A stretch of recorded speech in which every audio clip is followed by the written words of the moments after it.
Best of r/malicious compliance episode 16.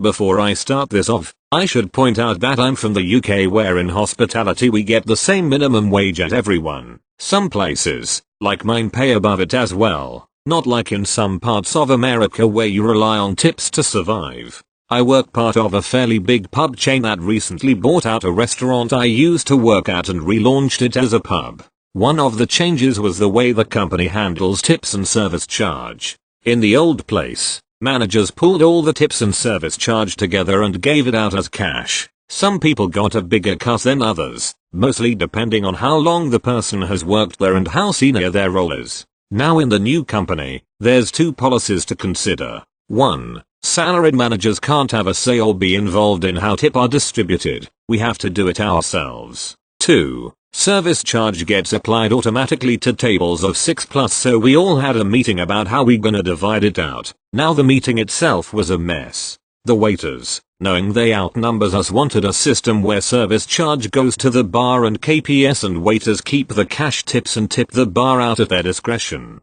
The rest of us, including me, wanted to just combine service charge with cash and split it out equally. What got me mostly about it was this quote from one of the waitresses: obviously we'll still give some cash to the bar, but we want to just reward those who we think helped us more, which translates to, if we're friends I'll cut you in. Came the time to vote, and course waiters outnumber the rest of us. We went with their way. Waiters were so happy that they think they'll be rolling in money. Now this was mid-November, so Christmas is starting to kick in. All table bookings are at least at 9-10 people. Remembered company policy 2? Who's gonna wanna leave cash tips after paying 15% service charge? For the last 3 weeks, bar and KPS roughly get £90 to £150 service charge a week, whilst some waitresses are roughly making £20 to £30. The same waitress that said they'll cut us in was moaning about a big table 30+ not leaving any cash tips. To what I replied, yeah, splitting everything equally doesn't sound so bad, does it now? The waiters are trying to get another meeting going, but it's not going too well, as it's hard to do it when almost every day is quite busy now. Thank you. Next. This story happened nearly 1 year ago. Backstory. In computing class we had, like in any other class too, some competent, some incompetent and some lazy students. The main task was programming with Java, and since I love coding I already worked a lot with Java before we used it in school. This wasn't a secret, so many came to ask me instead of our teacher for help. The teacher was already busy helping others, and kind as I am, I helped every time as good as I can. But after some time something started. The lazy guys walked through the room and looked on others' code and copied it. With some time and minimal effort they made their code working and got through the years. Me, a C developer, ignored most of Java's conventions. I wrote method names with capital letters, handled get and set methods as C-like as I could, so none of mine had a get or set in his name, and so on. This saved my code from being pirated, and now we had our last project. Over more than 2 months we worked on this, and again the code piracy started. But since it was a more complex project than anything we had done before, it was hard to copy something completely. It was simply too large to explain similarities. The malicious compliance. Like every time I have no exact idea. I started around 10 projects and finished 2 large and 1 simple. Then, in the last week, one of the laziest came to me and asked if I could make him a project. Since I had one completed that I wasn't proud enough to present, I gave it to him. He thanked me and took it. He played a bit with it to show how it works, and that was it. He doesn't even took a single look in the source code. This meant I used multiple classes, something many didn't understand and didn't use. I used packages to sort my classes, something only our teacher also did. I fully documented my code and used the special documentation comments we never spoke about in class. I used my typical style no one else used, since Java shouldn't look like this. Still, it worked fine. I had signed them with my name.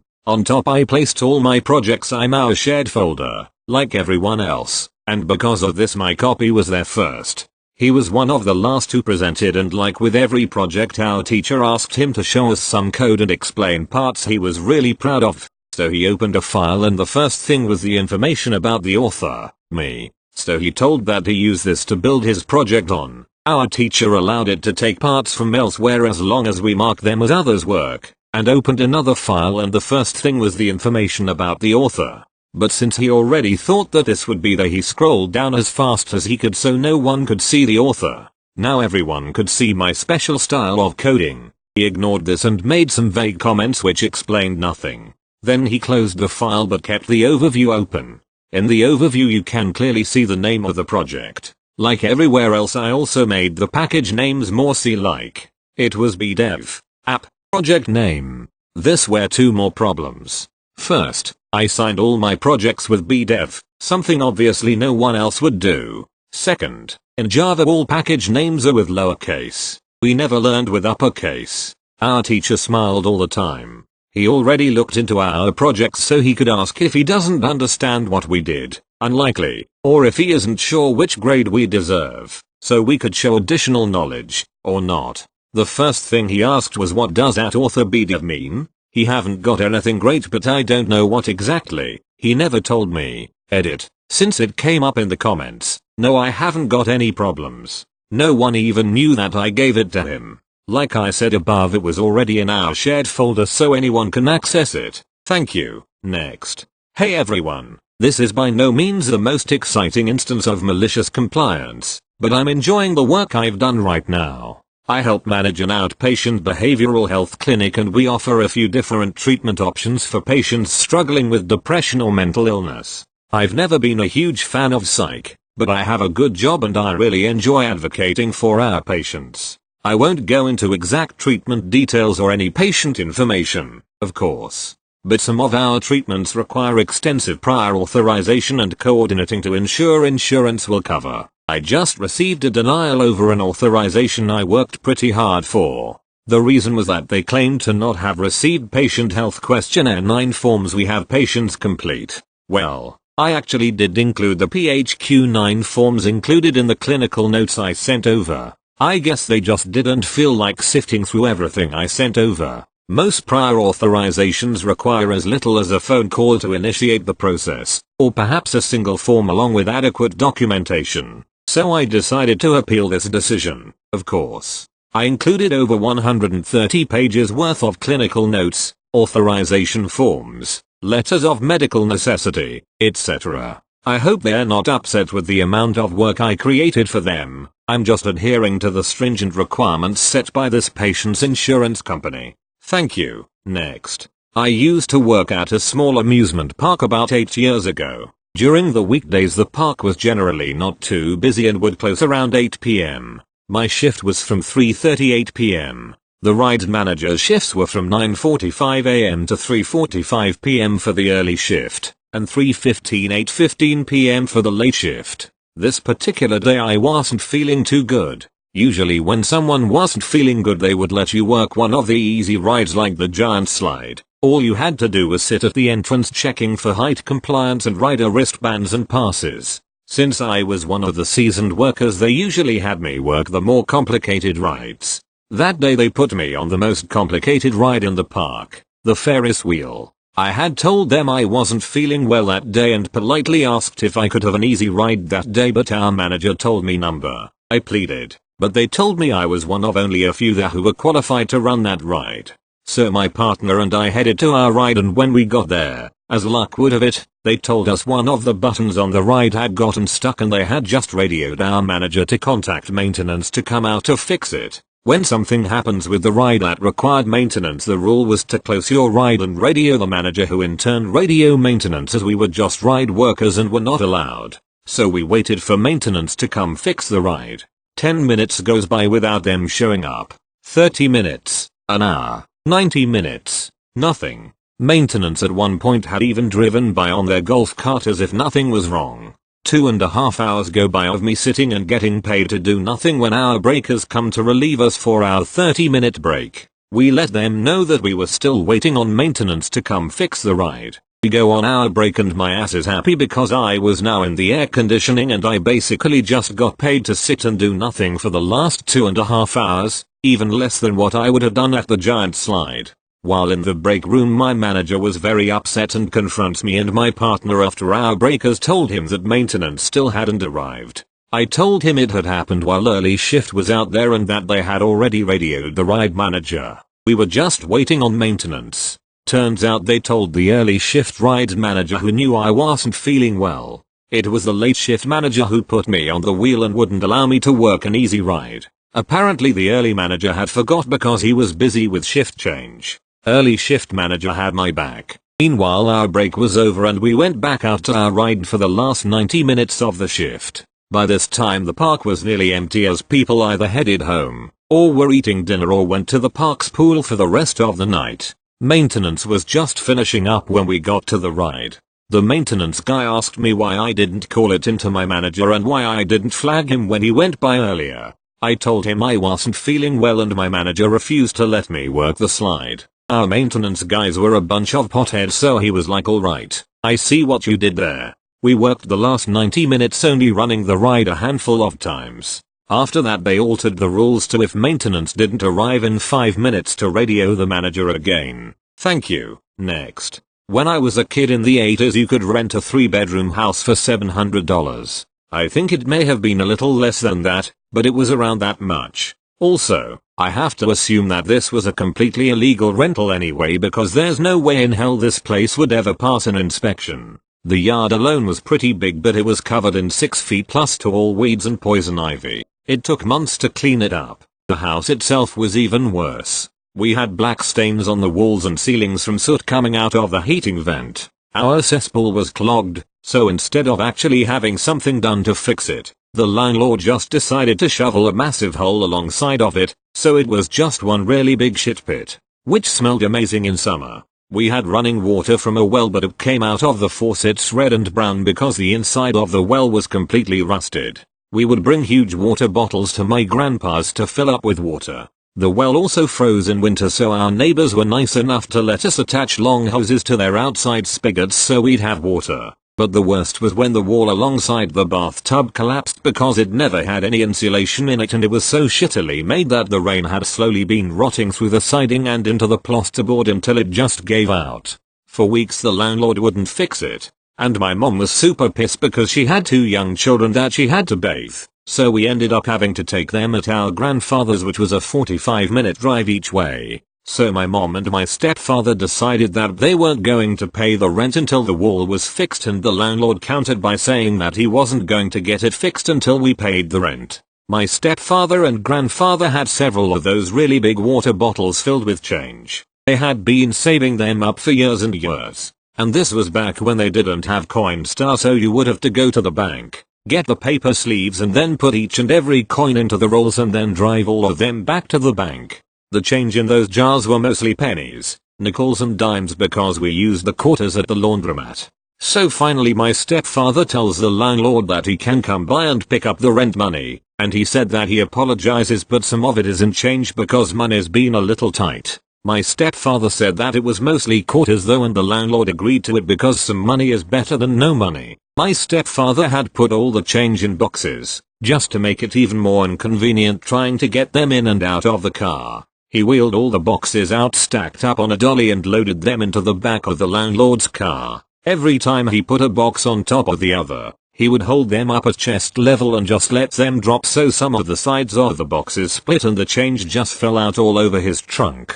They were so heavy that every time he dropped a box in, the back of the car started dipping lower and lower. They were also yelling at each while this was going on. I don't know what was said because we were watching from inside the house, but it was funny as hell to watch. When the landlord drove away, the back end of his car was so weighed down that it dragged and sparked. Shortly thereafter, the landlord managed to get an entire new piece of plasterboard to cover the hole in the wall. Which of course was the bare minimum, but it was better than having to view the shit pit outside every time we had to take a bath. I know it's not the most malicious of compliance, but it was funny when it happened. Edit. A lot of people wanted to know where I live because this was still a lot of rent to be paying even back then. It was in New York, which is a ridiculously expensive place to live. Thank you. Next. Apologies for the formatting. Written on mobile. This happened over a decade ago. My dad works for a government-associated oil company, and we used to live in company-provided accommodation.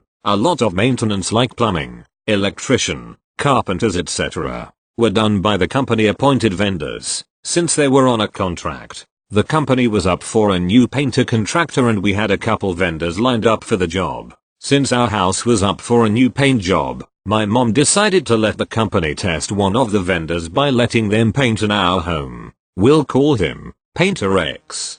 Now Painter X wanted to impress my mom and the company, so he let us pick whatever colors we wanted for all the rooms, and so we did. White for the kitchen, eggshell for the living room, lavender for mine, and so on. The company was impressed and he was hired. Now one particular neighbor of ours, Mrs. Will Not Listen, loved our home's colors and requested for Painter X to also paint different colors for each of her rooms. Unfortunately, all homes were being painted an off-white color in all the rooms, since that was a fairly standard color everyone could work with. Boo at Mrs. Will Not Listen demanded she gets a custom job because we did. She absolutely wanted blue in her bedroom, no matter what it took. The painter read his contract and it said all homes to be painted a single color, so he did what he could to give the lady blue in her bedroom. He painted the whole home blue, including the bathrooms, kitchens, everything. It wasn't even a pastel blue. I'm not sure why she couldn't stop him, but her house remained that way for another 5 years, before the apartments were up for a touch-up,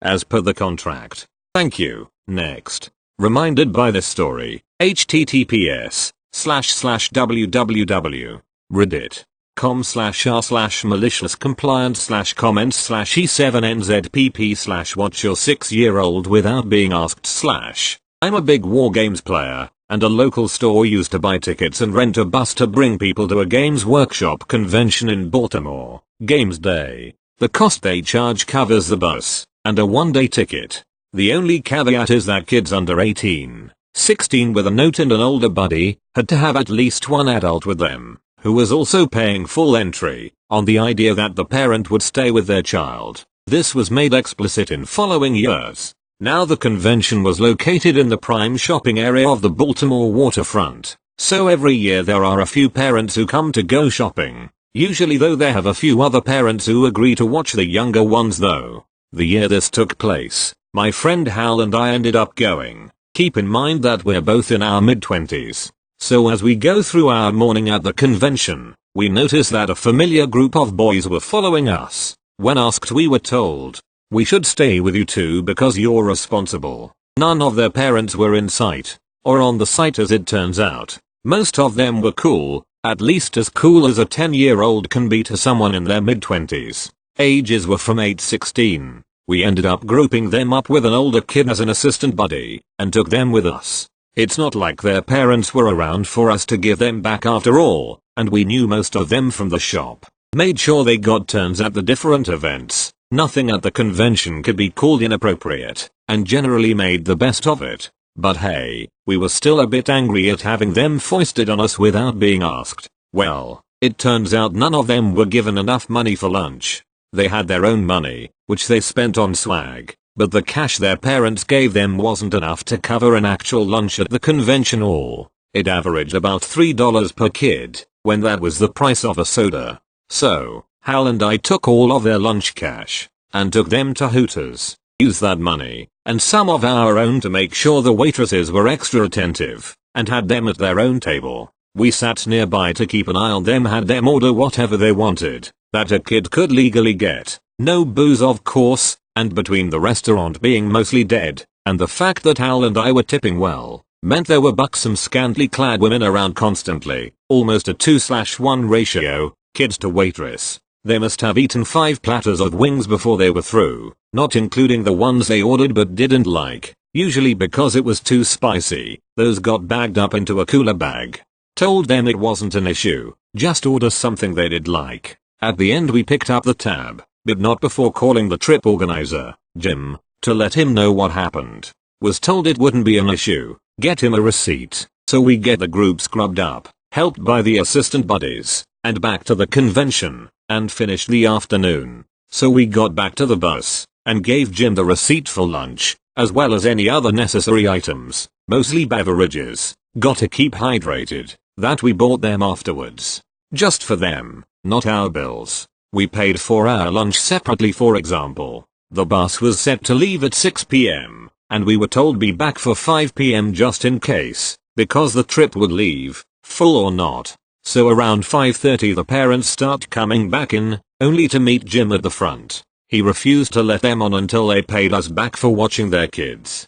Told them that if they didn't pay by 6, the bus would be leaving and that they would still owe the tab. One parent asked for a delay to hit an ATM, and was granted permission to go. Jim told the rest that the bus would leave when that dad got back. A few other parents asked to see the bill, which is where they discovered that we took their precious angels to Hooters. Never mind the fact that we were at a convention about a game where people kill aliens with chain swords. Jim informed them that if they had spoken to Hal and I before the convention started, then maybe they would have learned about our lunch plans, and could have watched their kids themselves. Didn't shut up the few Karens in the group, but it reduced most of it to grumbling. About this point the first dad came back, and asked his share, was told, and left most of the parents in shock. They apparently didn't have that much cash still on them, and Jim wasn't going to give them any more time. Pay up and board, or stay behind and pay later. The first dad offered to lend money to the rest, not a guy you want to owe money to from what I gather, with some accepting, the rest finding the cash in purses and wallets. Jim ended up handing us $500, almost $200 for the chicken. The rest he charged them as a kidtainment fee.